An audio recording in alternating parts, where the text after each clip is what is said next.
November 7th, 1941. Red Square, Moscow. Snow falls on the cobblestones as Soviet soldiers march in formation, their boots striking the ground in perfect rhythm. They carry rifles with fixed bayonets, wear greatcoats against the cold, pass directly beneath the reviewing stand where Joseph Stalin stands watching, his face impassive behind his mustache. The soldiers know where they're going after this parade. Everyone knows. Straight to the front lines, 25 kilometers away. Close enough the German artillery could reach the Kremlin if they pushed their guns forward just a few more kilometers. This is not a normal parade. This is a message. To the Soviet people, to the world, to the German Wehrmacht that has spent 5 months smashing through Soviet defenses like they were made of paper. The message is simple. Moscow will not fall. Stalin will not flee. The Soviet Union will fight. But 6 weeks earlier, Stalin didn't believe this moment would come. 6 weeks earlier, he thought Moscow was lost. The realization came in stages, each one worse than the last. October 2nd, 1941. German Army Group Center launches Operation Typhoon, the final offensive to capture Moscow before winter. 3 panzer groups, 70 divisions, over 1 million men, nearly 2,000 tanks. The largest concentration of military power ever assembled on the Eastern Front, all pointed at one city. The initial German assault catches Soviet forces in the worst possible position. 2 massive Soviet fronts, the Western and Reserve, are spread across a 400-kilometer line west of Moscow. They're exhausted from months of fighting, under strength, poorly supplied. Many units are still recovering from previous battles. The defensive positions aren't finished. The commanders know something is coming, but not when, not where, not with what force.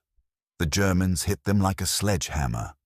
Within 48 hours, German panzer spearheads have penetrated 60 kilometers into Soviet lines. Within 4 days, they've closed 2 massive encirclement pockets around the cities of Vyazma and Bryansk.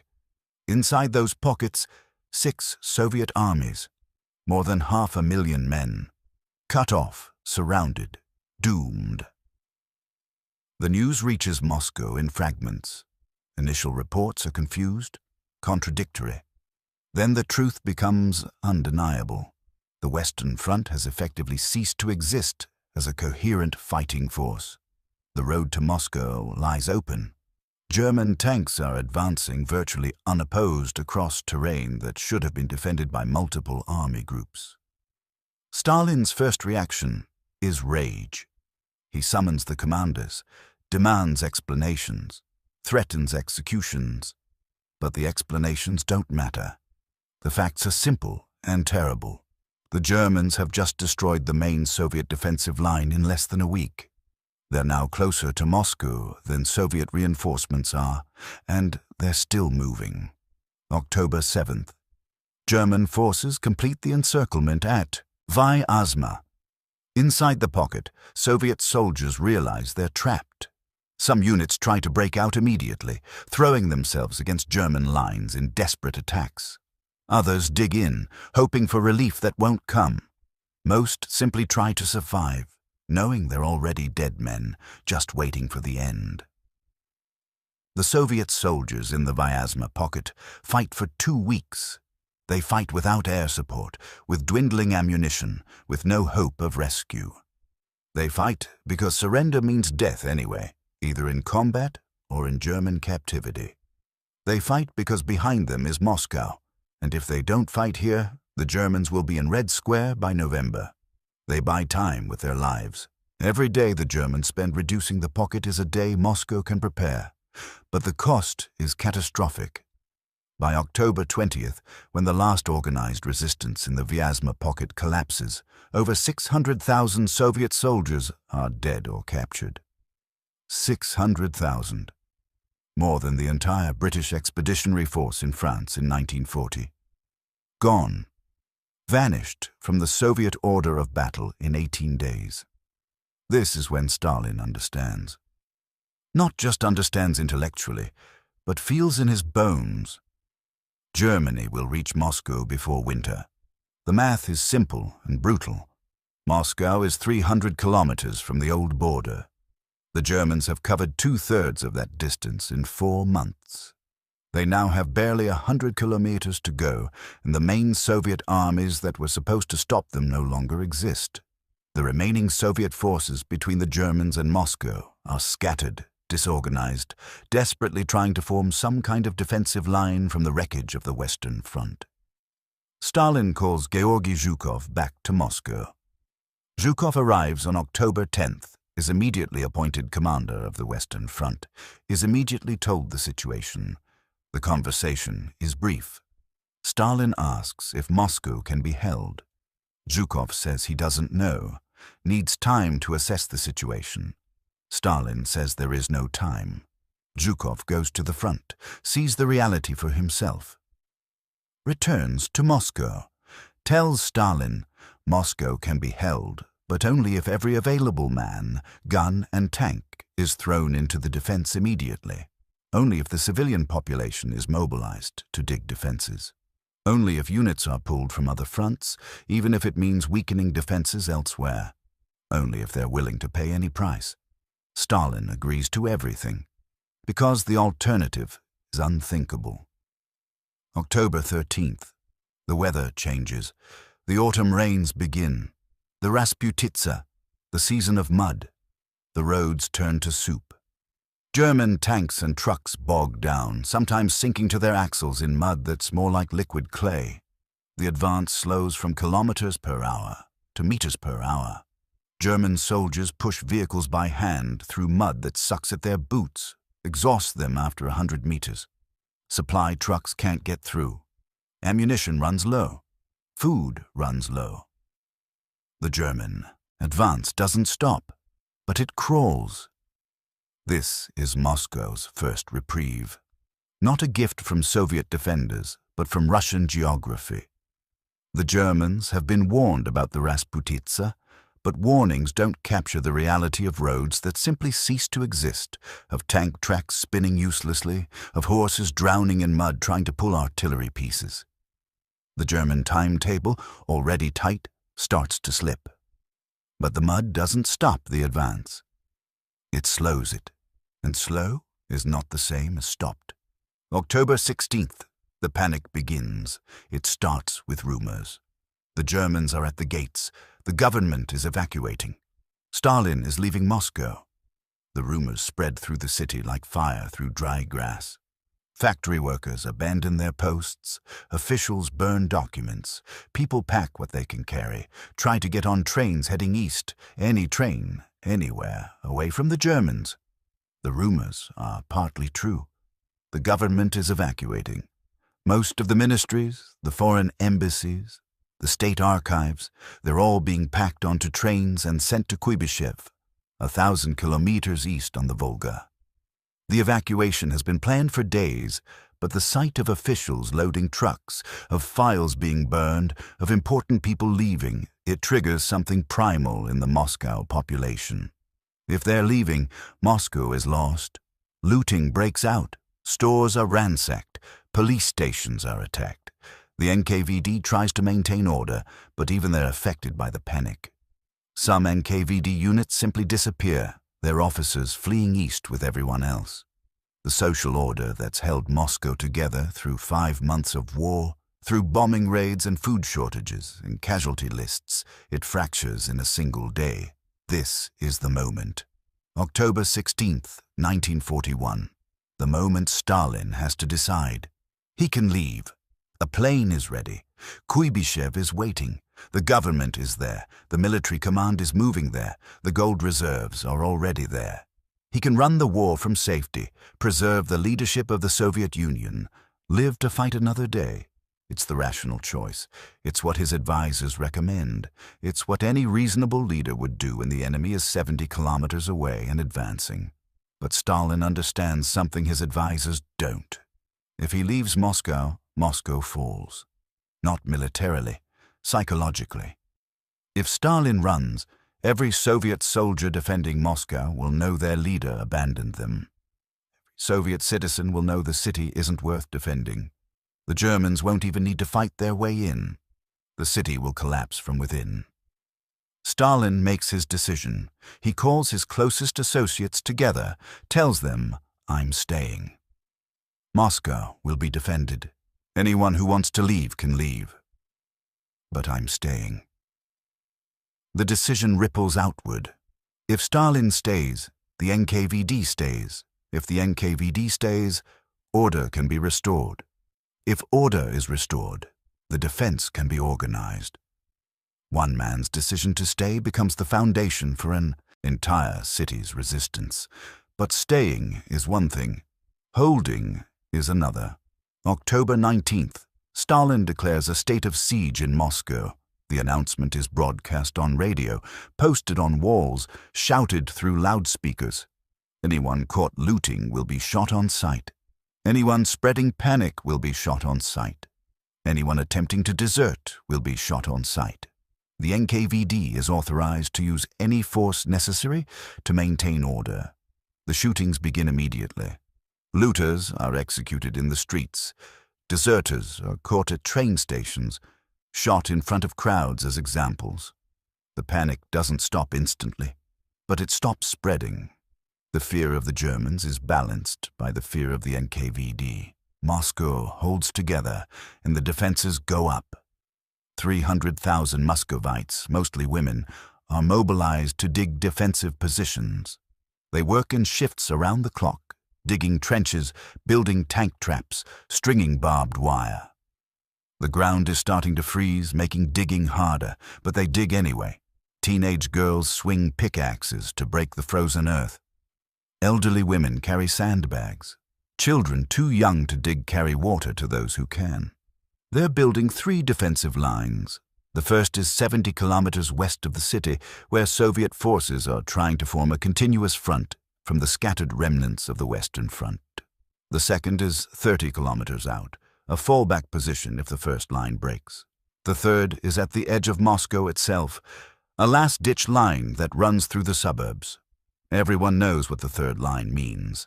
If fighting reaches the third line, the battle is already lost. The third line is where you die defending your home because there's nowhere left to retreat to. But the lines are going up. Slowly, desperately, but they're going up. And behind the lines, reinforcements are arriving. Stalin has ordered divisions pulled from every other front. From the Far East, where they've been watching the Japanese. From the Caucasus, from Central Asia, from anywhere that isn't currently under attack. The divisions arrive by train, march straight from the stations to the front lines, often without rest, sometimes without proper winter equipment. Many of these soldiers have never seen combat. They're about to get a brutal education. The most critical reinforcements come from Siberia.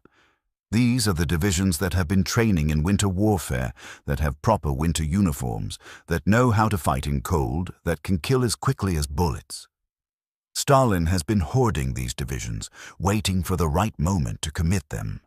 The right moment is now, but they're not here yet. They're still days away, maybe weeks, and the Germans are still coming.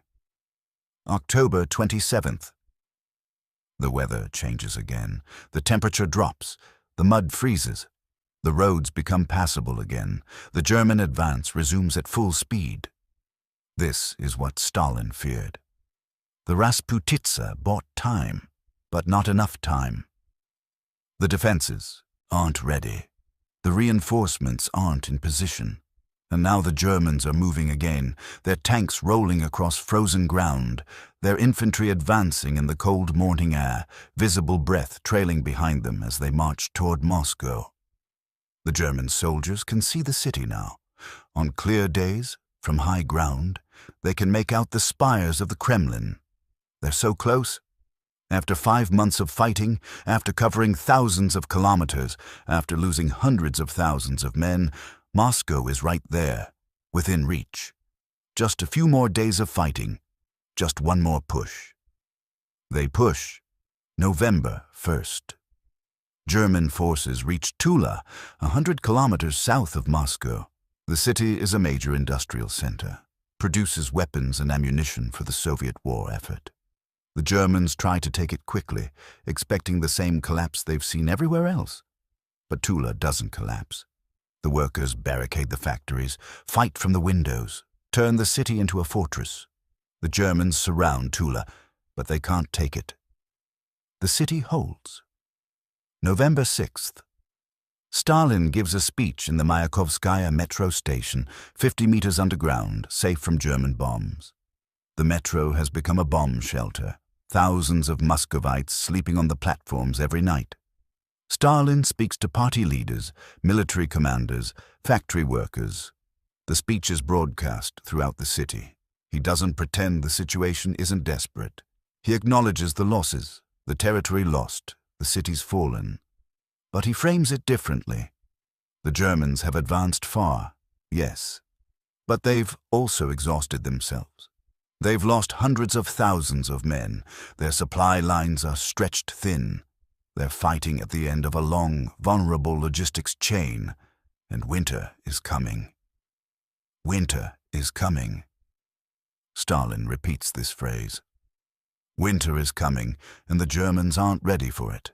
They're still wearing summer uniforms. Their vehicles aren't winterized. Their fuel freezes in the cold.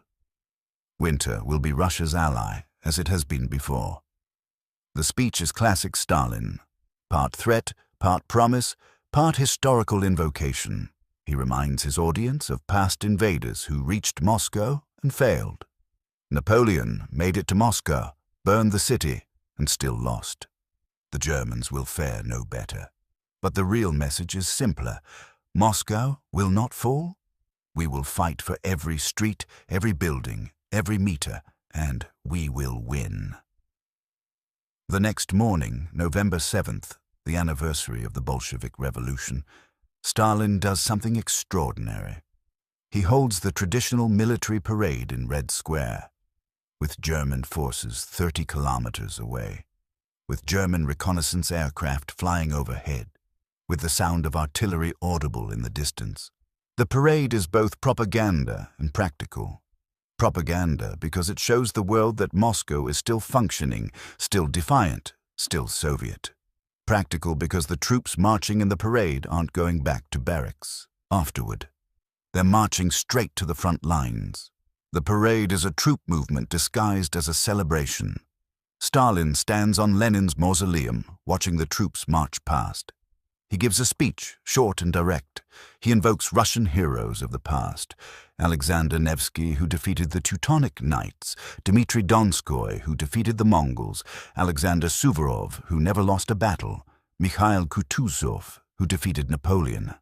He tells the troops, let the manly images of our great ancestors inspire you in this war. It's a remarkable moment. Stalin, the Georgian revolutionary who spent his career destroying the old Russian Empire, now wrapping himself in the symbols of that empire. The communist leader invoking Orthodox saints and Tsarist generals. Ideology bends to necessity. What matters now isn't Marxism-Leninism. What matters is survival. The troops march past, then march west, into the frozen forests, into the defensive positions, into the line that must hold. November 15th, the temperature drops to -12 Celsius. The German final offensive begins. This is it, the last push. The Germans throw everything they have left at Moscow. 3 panzer groups attack simultaneously from the north, west, and south. The goal is to encircle the city, cut it off, force its surrender without having to fight through the streets. The same tactic that worked at Vyazma, at Bryansk, at Kiev, at Minsk: encircle, isolate, destroy. But Moscow isn't Vyazma. The Soviet defenses are deeper, more organized. The troops are fighting for their capital, for their homes, for their families, and they have nowhere to retreat to. Behind them is Moscow. Behind Moscow is nothing. The fighting is brutal. German tanks break through Soviet lines, are stopped by anti-tank guns firing at point-blank range. German infantry advance through frozen forests, are cut down by machine gun fire. Soviet counterattacks push the Germans back, are thrown back by German artillery. Villages change hands 3, 4, 5 times in a single day. The dead pile up in the snow. November 28th. German forces reach Khimki, a suburb of Moscow, 15 kilometers from the Kremlin.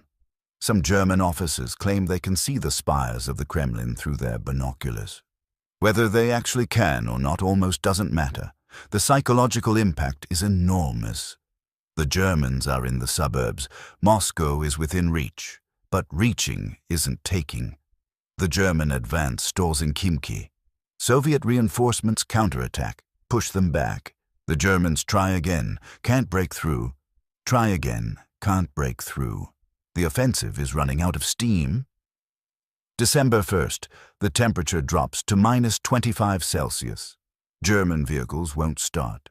The oil in their engines has frozen solid. Soldiers have to light fires under the tanks to warm the engines before they'll turn over. Frostbite casualties exceed combat casualties. Men lose fingers, toes, ears to the cold. Some simply freeze to death in their positions overnight. The Germans aren't equipped for this. They were supposed to win before winter. Their summer uniforms are useless in this cold. Their vehicles aren't winterized. Their supply lines are breaking down. Trains can't get through. Trucks are frozen. Ammunition is running low. Food is running low. Fuel is running low. The German advance stops. Not because Soviet forces stopped it, though they certainly helped, but because the Germans can't advance anymore. They're exhausted, frozen at the end of their logistics chain. They've pushed as far as they can push. This is what Stalin has been waiting for. The moment when the German offensive runs out of momentum. The moment when the balance shifts. The moment to counterattack. December 5th, 1941. Soviet forces launch a massive counteroffensive along the entire Moscow front. 100 divisions, including the fresh Siberian troops who finally arrived. They attack from the north, from the south, from the center. They attack in -30-degree cold, through snow that's waist-deep, against German positions that have frozen into the ground. The Germans are shocked. Soviet intelligence has been so bad throughout the war that the Germans didn't know these reserve divisions even existed. They thought the Soviets were finished, that Moscow was defended by whatever ragtag forces had survived the encirclements. They didn't expect a counteroffensive. They didn't expect fresh, well-equipped divisions. They didn't expect to be attacked. The Soviet counteroffensive doesn't destroy Army Group Center. The Germans are too professional, too experienced, too well led to simply collapse. But it pushes them back. 20 kilometers, 30 kilometers, 50 kilometers. Back from the suburbs of Moscow. Back from the positions they paid so much to capture. Back into the frozen forests where they'll spend the winter fighting a defensive war they never planned to fight. Moscow is saved. Not permanently, not forever, but for now. The immediate threat is over. The Germans won't reach the city this year. Maybe not ever. Stalin's gamble has paid off. He stayed when he could have fled. He held the city together when it was falling apart. He organized a defense when defense seemed impossible. He committed his last reserves at exactly the right moment. He did what needed to be done. But the cost is almost incomprehensible. The Battle of Moscow, from October to January, costs the Soviet Union over 1 million casualties. Dead, wounded, captured, missing. 1 million men. The Germans lose half that, but for them it's worse in some ways. These are professional soldiers, trained veterans, irreplaceable. The Soviets can replace their losses. The Germans can't. More importantly, the aura of German invincibility is broken. For 5 months, the Wehrmacht has seemed unstoppable. They've conquered Poland, France, Yugoslavia, Greece. They've smashed through Soviet defenses like they were made of cardboard. They've advanced thousands of kilometers into Soviet territory. And now, for the first time, they've been stopped. Pushed back, defeated. The war will go on for 3.5 more years. Moscow will be threatened again, though never this close to falling. The Germans will launch new offensives, win new victories, advance further east. but they'll never again have the combination of surprise, momentum, and Soviet disorganization that they had in 1941. The best chance to win the war in the East was the advance on Moscow, and it failed. Stalin knows this. In the weeks after the counteroffensive begins, as reports come in of German retreats, of recaptured villages, of German equipment abandoned in the snow, he allows himself something he rarely shows: satisfaction. Not joy, not celebration, but grim satisfaction. Moscow held. He stayed. He was right, but he also knows how close it was. If the Rasputitsa had lasted 1 week less, if the winter had come 1 week later, if the Siberian divisions had been delayed, if the Germans had concentrated their forces differently, if any of a dozen factors had broken the other way, the Germans would be in Moscow now, and Stalin would be dead or in exile, and the Soviet Union would be finished.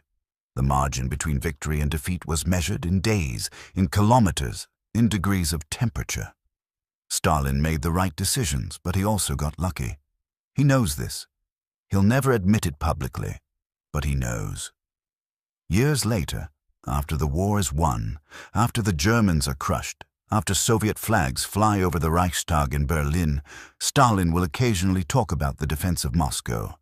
He'll talk about the strategic decisions, the troop movements, the counter-offensive. But he rarely talks about October 16th, about the day of panic, about the moment he decided to stay. That decision, made in a moment of crisis, with incomplete information, with the enemy at the gates, that decision saved Moscow.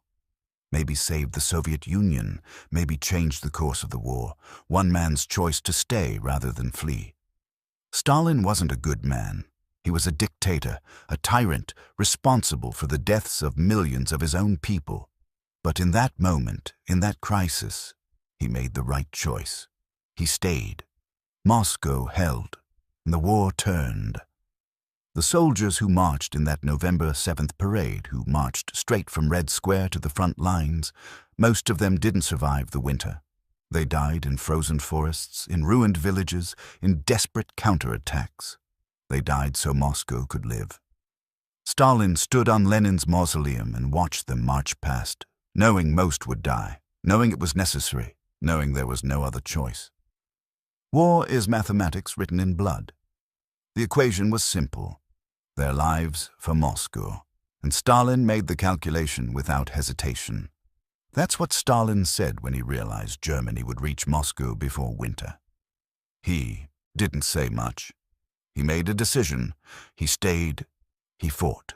And Moscow survived. The snow still falls on Red Square every November. The cobblestones are still there, worn smooth by decades of parades.